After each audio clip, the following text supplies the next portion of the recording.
Тази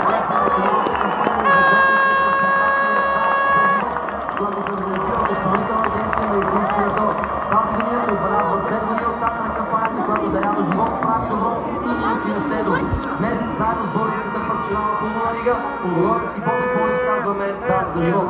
Нека вземем мястото на герой извън игрището и да покажем, че истинското състезание е в даряването на надежда и възможност за живот. Нека продължим да се вдъхновяваме от добра футбола и да превръщаме животите на другите в победа. Да, на донорството България. Дами и господа, моля да стане на крака за химна на Република България. След като се намършне